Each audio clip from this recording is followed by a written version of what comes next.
మహబూబాద్ జిల్లాలో అక్రమంగా తీసుకుపోతున్న గుట్కా ప్యాకెట్లను పట్టుకున్నారు పోలీసులు. తొర్రూరు డివిజన్ పరిధిలో ఎస్పీ కోటిరెడ్డి ఆధ్వర్యంలో 13 లక్షల విలువైన గుట్కా ప్యాకెట్లు 2 టాటా గూడ్స్ బండ్లను స్వాధీనం చేసుకున్నారు. ఈ కేసులో 4గురిని అరెస్ట్ చేసిండ్రు. ఇంకో దిక్కు 2 లక్షల విలువైన నకిలీ విత్తనాలు అమ్ముతున్న ఇంకో 2ని అదుపులోకి తీసుకున్నారు. జిల్లాలో అక్రమ వ్యాపారం చేసేటోళ్ల తీరు మార్చుకోకపోతే కఠిన చర్యలు తప్పవన్నారు ఎస్పీ. బీదర్ నుంచి కర్ణాటక కేంద్రంగా బీదర్ నుంచి 2 వెహికల్స్ ట్రాన్స్పోర్ట్ చేసుకుంటూ గుట్కా పెద్ద మొత్తంలో మన మహబూబాద్ టౌన్కి అదేవిధంగా వరంగల్కి 2 ప్రాంతాలకి తరలించే ప్రయత్నం చేస్తున్న నేపథ్యంలో మనం ఇంటర్సెప్ట్ చేయడం జరిగింది.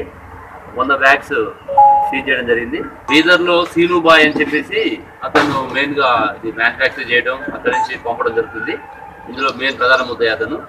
వీళ్ళు గత కొంతకాలంగా చేస్తున్నారని చెప్పి సమాచారంతో Thorrur SI and Maripeda SI ఈ ఒకేసారి మన తొర్రూరు డిఎస్పీ గారి ఆధ్వర్యంలో దాడులు చేసి 2 కేసులు రిజిస్టర్ చేయడం జరిగింది. నెల రోజుల నుంచి కూడా వ్యవసాయ అధికారులు మా పోలీస్ డిపార్ట్మెంట్ ఇద్దరు కలిసి కూడా కోఆర్డినేషన్లో అనేక అవేర్నెస్ ప్రోగ్రామ్స్ పెట్టడం జరిగింది. అయినా కూడా రైతులు కూడా దీని నుంచి నేర్చుకోవాల్సింది ఏంటంటే ఎవరు కూడా లైసెన్స్ లేని వాళ్ళ దగ్గర కానీ ఇలాంటి మభ్య పెట్టే వాళ్ళ దగ్గర కానీ